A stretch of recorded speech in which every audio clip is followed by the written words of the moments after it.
Hello students, it is Vinod Acharya. आज फिर हम एक नए टेस्ट के साथ आपके सामने हैं। आज हमारा जो टेस्ट है वो हमारे दूसरे पार्ट से है, जिसका नाम है एसिड एंड बेस, अम्ल और क्षारक। अम्ल और क्षार वाला चैप्टर हमने बहुत अच्छी से पढ़ा था। आज हमारा इस चैप्टर का सेल्फ इवैल्यूएशन है। अपने आप को मापना है, अपना मूल्यांकन करना है।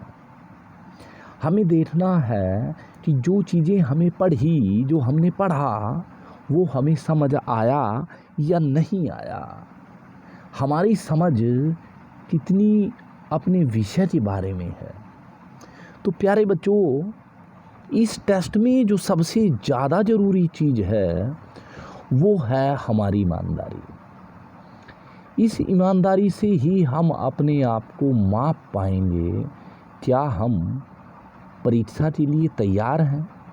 क्या हमने इतनी पढ़ाई की है कि इस चैप्टर से आप कुछ भी पूछो वो हमें आता है? तो आप सभी ने ईमानदारी से यह टेस्ट देना है। सिंसियरली सभी अपनी रफ कॉपी उठाओ और जैसा हमने बोला था कि आपने इस टेस्ट में हमारे पास 30 प्रश्न हैं। आपने क्वेश्चन नंबर 1 से और 30 तक लिख लेने हैं और क्वेश्चन नंबर 1 के सामने उसका आंसर लिखना है। सारे आंसर ऑब्जेक्टिव टाइप हैं। प्यारे बच्चों, जो भी क्वेश्चन हमारे पास है, जो प्रश्न हमारे पास है, उसके 4 ऑप्शन हमें दिए हुए हैं। उन ऑप्शन को आपने ध्यान से देखना है, उनको समझना है। जो ऑप्शन आपको सही लगे उस ऑप्शन को आपने आंसर शीट में भरना है। अब ये जो ऑप्शन आपने आंसर शीट में भरने हैं, इसको आपने फिर जब ये तैयार हो जाएगा, जब टेस्ट पूरा हो जाएगा, इसकी फ़ोटो लेनी है और वो मेरे पास भेजनी है। शाम को फिर मैं आपको इस चैप्टर की आंसर की शेयर करूँगा। जैसे ही मैं इसकी प्रश्नों के उत्तर आपके पास भेजता हूँ, वो उत्तर आपने ईमानदारी से मिला लेने हैं और फिर ईमानदारी से मिलाते ही अपने कितने नंबर आपको प्राप्त हुए हैं वो भी फिर आपने मुझे बताने हैं। तो चलिए बच्चों, अब शुरू करते हैं हमारा टेस्ट, जो हमारे दूसरे पार्ट से है, एसिड एंड बेस से। तो प्यारे बच्चों, हमारा पहला प्रश्न है, निम्नलिखित में से कौन सा संश्लिष्ट सूचक है? संश्लिष्ट तो हमारे पास 2 तरह के सूचक थे, नेचुरल प्राकृतिक और संश्लिष्ट। तो इसमें उसने हमसे पूछा है कि संश्लिष्ट सूचक बताओ, आप इंडिकेटर बताइए आप। और पहला ऑप्शन है हमारे पास मिथाइल ऑरेंज, दूसरा ऑप्शन है लिटमस विलियन, तीसरा ऑप्शन है चुकंदर आर्क और चौथा ऑप्शन है उपरोक्त सभी, ऑल ऑफ द अबव। तो जो भी ऑप्शन आपको सही यहाँ नज़र आ रहा है, बिल्कुल आसान प्रश्न है, उस पर आपने जो आपने आंसर शीट बनाई है ना, क्वेश्चन नंबर 1 से और 30 तक आपने लिखे हैं, उसमें क्वेश्चन नंबर 1 के सामने आपने इसका आंसर नोट करना है। और लिखिए इसके सामने, चाहे ए लिखो, चाहे बी, चाहे सी, चाहे डी, जो भी आपको सही नज़र आ रहा है वो लिखिए। ईमानदारी से चलिए जी, प्रश्न नंबर 2 हमारे पास है कि टार्टरिक अम्ल पाया जाता है। टार्टरिक अम्ल पाया जाता है, इसने 4 ऑप्शन हमारे पास दिए हैं कि ये अम्ल संतरे में पाया जाता है। बी ऑप्शन है कि यह अम्ल टमाटर में पाया जाता है। तीसरा ऑप्शन है यह इमली में पाया जाता है और चौथा ऑप्शन है यह नेटल के डंठ में पाया जाता है। तो आपको याद है, हमने अच्छी तरह पढ़ रखा है, ये अम्ल कौन सी हमारी उसमें पाया जाता है। तो आपने प्रश्न नंबर 2 के सामने इसका सही आंसर पे निशान लगाना है, लिखना है उसको। चलिए अब चलते हैं हम अपने तीसरे प्रश्न की ओर।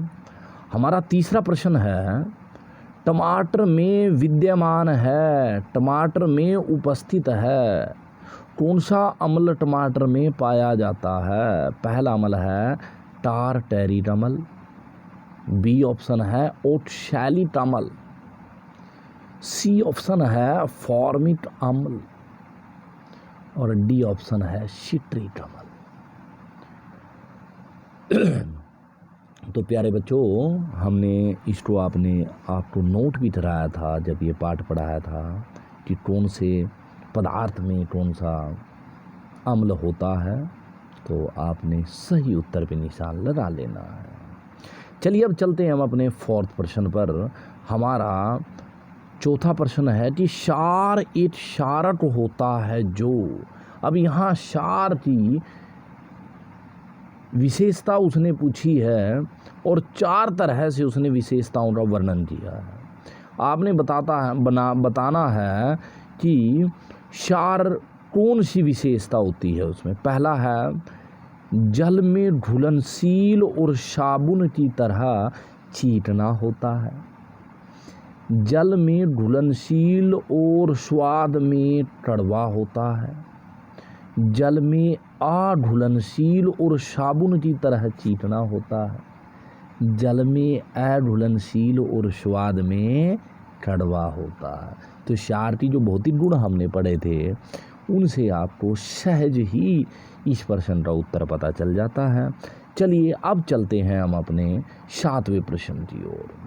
हमारा 7वां प्रश्न है कि सोडा एसिड अग्निशामन में होता है। अग्निशामन क्या होता है भाई, बताइए?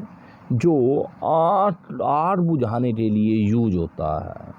अब इसमें आपने बताना है कि उसमें क्या होता है, सोडा एसिड अग्निशामक में क्या होता है।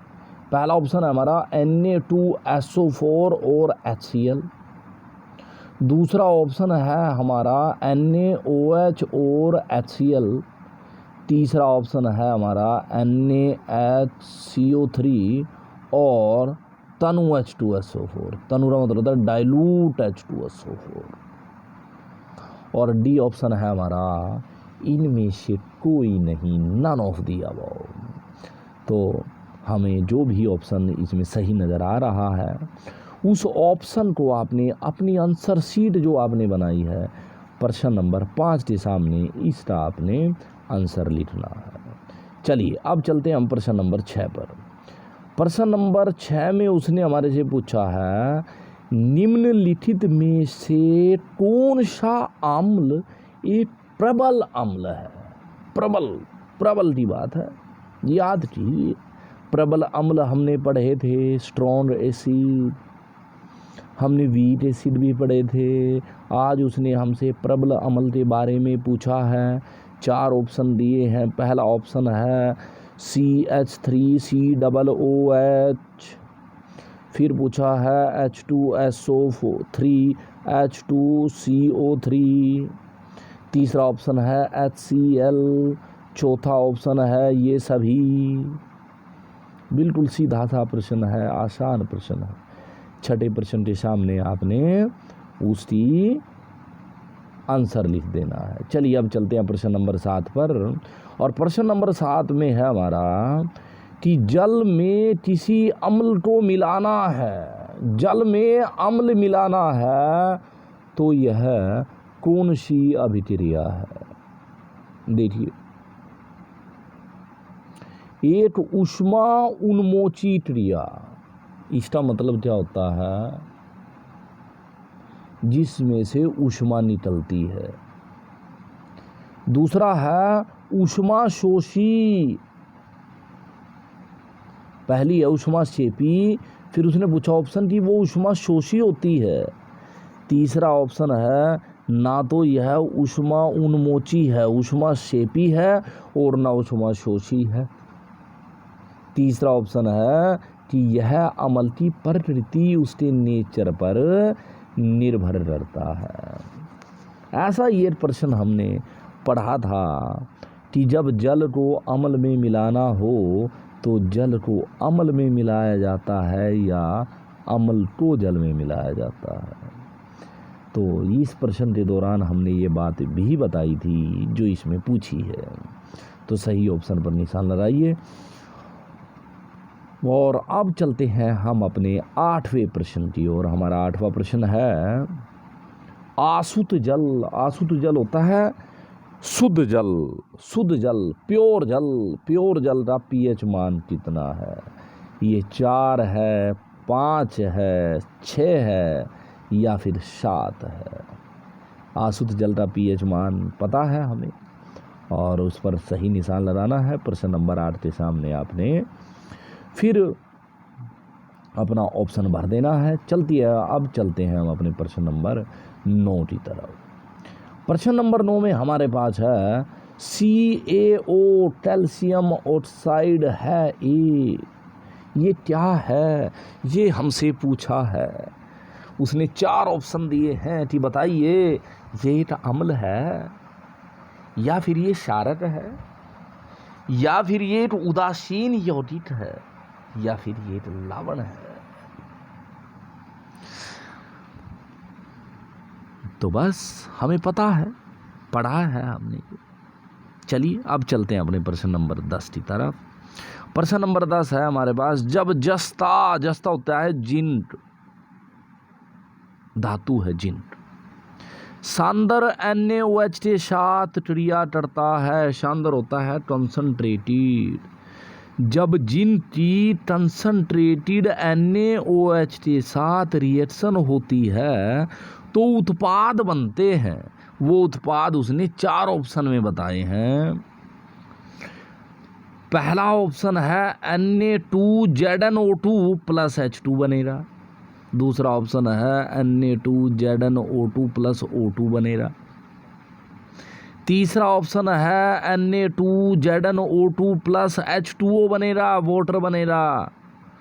और चौथा ऑप्शन है Na2ZnO2 के साथ हाइड्रोजन गैस H2 और ऑक्सीजन गैस O2 बनेगी। तो जो ऑप्शन आपको सही नज़र आ रहा है उस पर आपने निशान लगाना है। अपनी आंसर शीट में प्रश्न नंबर 10 के सामने इसका आंसर भरिए। चलिए अब चलते हैं हम अपने प्रश्न नंबर 11 पर। जब विलियन एक विलियन है हमारे पास जिसका नाम है ए। जब विलियन ए में फिनोफ्थलीन की एक बूंद डाली जाती है तो इसका रंग गुलाबी हो जाता है, पिंक हो जाता है। बताइए विलियन ए क्या होगा? वो HCl हो या वो H2SO4 होगा, वो NaH होगा या HNO3 होगा? बड़ा आसान प्रश्न है। चलिए अब चलते हैं प्रश्न नंबर 12 पर। जिप्सम का रासायनिक सूत्र बताइए। 4 ऑप्शन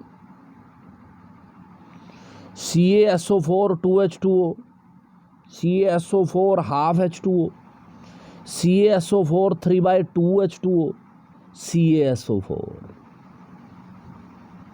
4 ऑप्शन है। चारों में ही आपको कैल्शियम सल्फेट नज़र आ रहा है और 3 में उसके साथ वाटर भी है, वाटर का मॉलिक्यूल भी अटैच है।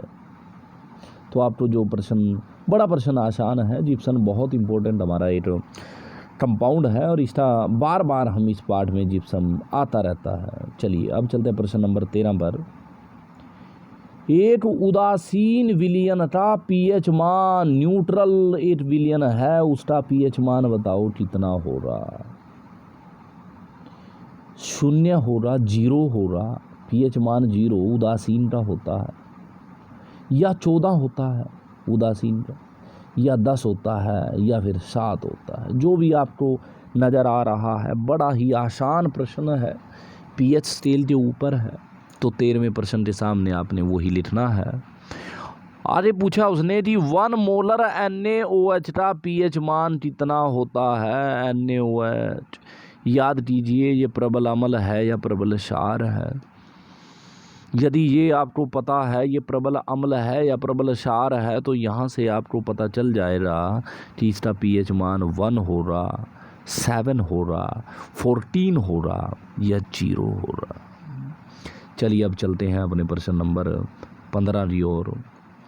प्रश्न नंबर 15 में फिर वैसा ही एक प्रश्न आया है।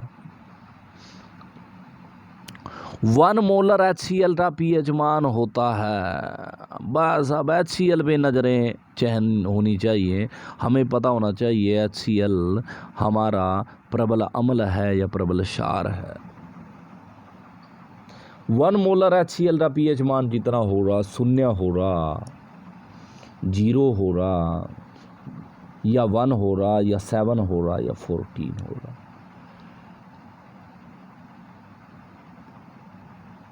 जो भी ऑप्शन आपको सही नज़र आ रहा है उसको प्रश्न नंबर 15 पे लिखना है आपको। अब चलते हैं प्रश्न नंबर 16 में। किसी अम्ल का पीएच मान होता है 14 होता है, 14 से ज़्यादा होता है, 7 होता है या 7 से कम होता है। बड़ा आसान प्रश्न है, बहुत आसान प्रश्न है इस पाठ में। पीएच स्केल याद कीजिए, उसमें याद कीजिए 0 तीसरा है, 0 से 7 तक कौन होते हैं, 7 पे कौन होता है, 7 से और 14 के बीच में कौन होते हैं। चलिए अब हम चलते हैं प्रश्न नंबर 17 की ओर। प्रश्न नंबर 17 है कि एक क्षार या क्षारक की पीएच कितनी होती है। वो 0 होती है या 0 से 7 के बीच होती है या फिर 7 से कम होती है या फिर 7 से ज़्यादा होती है और 14 से कम होती है। बड़ा आसान प्रश्न है। चलिए अब हम चलते हैं अपने प्रश्न नंबर 18 पर। प्रश्न नंबर 18 पर, किसी विलयन में जब फिनोफ्थलीन डाली जाती है तो उसका रंग गुलाबी हो जाता है, पिंक हो जाता है। विलयन में फिनोफ्थलीन डाली तो वह पिंक हो गया। बताओ विलयन कैसा है, अम्लीय है, क्षारीय है, उदासीन है या उपरोक्त सभी है। अब हमें पता होना चाहिए कि फिनोफ्थलीन एक क्या है, सूचक है और उसका कलर पिंक कब होता है, वो अम्ल से होता है या क्षार से होता है, ये हमने बताया था आपको। चलिए अब चलते हैं प्रश्न नंबर 19 की ओर। अम्लों में जब जल में अम्लों को जब जल में डाला जाता है तो वो आयनीकृत होकर बनाते हैं, वो आयन बनाते हैं और उनके आयन बनने से क्या बनता है। जल में जब अम्ल मिल जाते हैं वो आयन बनाते हैं, तो फिर वो कौन से आयन बनाते हैं। उसने पूछा है वो हाइड्रोजन आयन बनाते हैं जल में या हाइड्रोनियम आयन बनाते हैं, ये पहला ऑप्शन। दूसरा ऑप्शन है वो हाइड्रोक्सिल आयन बनाते हैं। तीसरा ऑप्शन है वो दोनों ही बना लेते हैं और चौथा ऑप्शन है इनमें से कोई नहीं बनाते। बड़ा आसान प्रश्न है। जब भी अम्ल और क्षार की बात शुरू होती है तो यही बात सबसे पहले बताई जाती है। उसी तरह जब अम्ल जल में डाले जाते हैं तो वो क्या बनाते हैं। ऐसे ही 20वें प्रश्न में हमारे से उसने पूछा है कि जब क्षार या कोई क्षारक जल में वियोजित होते हैं तो क्या बनाते हैं। वो हाइड्रोनियम आयन H3O पॉजिटिव को हाइड्रोनियम आयन बोलते हैं। H positive ion hydrogen ion बनाते हैं या फिर OH नेगेटिव हाइड्रोक्सिल आयन बनाते हैं या उपरोक्त में से नन ऑफ दी अबव, इनमें से कोई नहीं। तो प्यारे बच्चों, ये दोनों ही प्रश्न हमारे अम्ल और क्षार की परिभाषा से जुड़े हैं। हमें पता है कि अम्ल जब जल में मिलते हैं तो क्या बनाते हैं और क्षार जब जल में मिलते हैं तो क्या बनता। तो हमने 19 नंबर और 20 नंबर क्वेश्चन का जो भी आंसर हमारा आया है उसको आपने अपनी आंसर शीट में भर लेना है। चलिए आंसर शीट में हो रहा है। चलिए 19 के सामने अपना ऑप्शन भरिए, 20 के सामने ऑप्शन भरिए और अब चलते हैं अगले प्रश्न पर। विलियन जिनकी पीएच 7 से कम होती है। अब पीएच मान में बीच में 7 है। अब वो कह रहा है, वो बोल रहा है कि ऐसे विलियन जिनका पीएच मान 7 से कम ही होता है, बताओ वो क्या होते हैं। बताओ हमें। ए ऑप्शन में पूछा क्या वो उदासीन होते हैं। बी ऑप्शन बोलता है नहीं वो अम्लीय होते हैं। सी ऑप्शन बोलता है नहीं वो क्षारीय होते हैं। और डी ऑप्शन बोलता है कि इनमें से कोई नहीं, वो कुछ नहीं होते। ऐसे विलियन जिनके पीएच मान जो है वो 7 से कम होता है, वो कुछ नहीं होता, डी ऑप्शन बोलता है। तो अब हमें पता है, बड़ा आसान प्रश्न है। बस इसके सामने आपने प्रश्न नंबर 21 के सामने आपने आंसर लिख लेना है। 22वां प्रश्न हमारा है, ऐसे विलियन जिनका पीएच 7 से तो ज़्यादा है वह पीएच से कम होता है, वो क्या कहलाते हैं। बताओ उनको क्या कहते हैं। ए ऑप्शन कहता है कि वो अम्लीय होते हैं। बी ऑप्शन कहता है नहीं नहीं वो अम्लीय नहीं होते, वो क्षारीय होते हैं।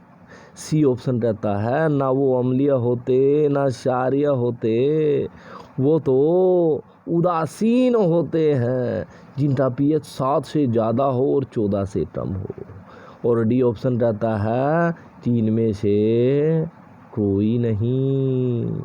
कि तीनों ऑप्शन गलत हैं आपके। तो प्यारे बच्चों, हमने पीएच मान 7 से ज़्यादा है और 14 से कम है, हमें मालूम है ये क्या होगा। तो प्रश्न नंबर 22 के सामने आपने अपना आंसर लिखना है। अब चलते हैं प्रश्न नंबर 23 पर।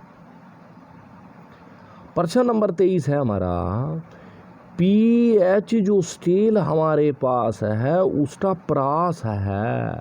प्रास होता है रेंज कि वो कहाँ तक फैली है पीएच स्केल।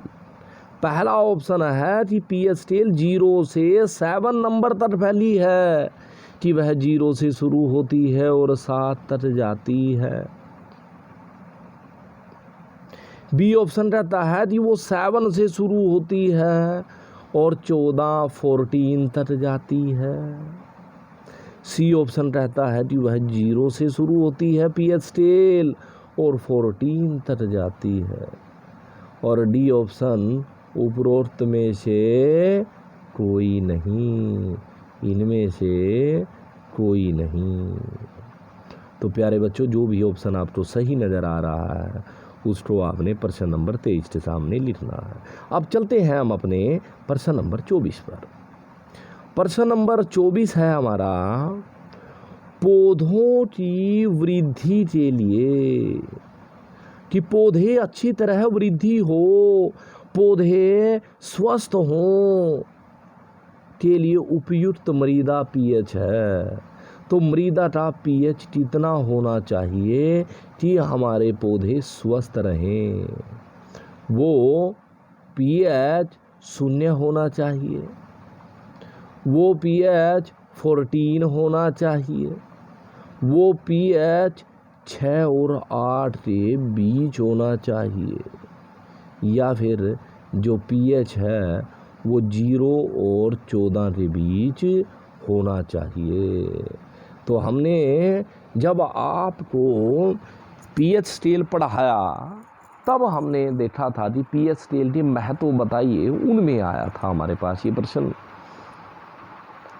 कि पौधों के लिए किस प्रकार की मृदा हमें चाहिए, कि पौधे कौन सी मृदा में सही तरह से उनका विकास होता है, सही तरह उन्हें समुचित पोषण मिलता है। तो चलिए अब चलते हैं प्रश्न नंबर 25 पर। प्रश्न नंबर 25 है हमारा, किसी सार्य विलयन में निम्नलिखित में से किस सूचक द्वारा पीला रंग उत्पन्न किया जाता है। हमारे पास नीचे 4 ऑप्शन हैं और चारों में सूचक दिए हैं। अब वो बोल रहा है कि हमारे पास एक क्षारीय विलयन है, उस क्षारीय विलयन में ये चारों ही सूचक आप मिलाइए। तो ये बताइए इनमें से ऐसा कौन सा है जिसको मिलाने से हमारे पास येलो कलर आएगा। पहला ऑप्शन है हमारा मैथिल ऑरेंज, मिथाइल ऑरेंज, कि यदि क्षारीय विलयन में मिथाइल ऑरेंज मिलाया तो पीला रंग आएगा, या फिर लिटमस मिलाने से येलो आएगा, या फिर मिथाइल ब्लू, जैसे ऊपर मैथिल ऑरेंज था ऐसे ही ये मैथिल ब्लू मिलाने से हमारा येलो कलर आएगा, या फिर फिनोफ्थलीन आएगा।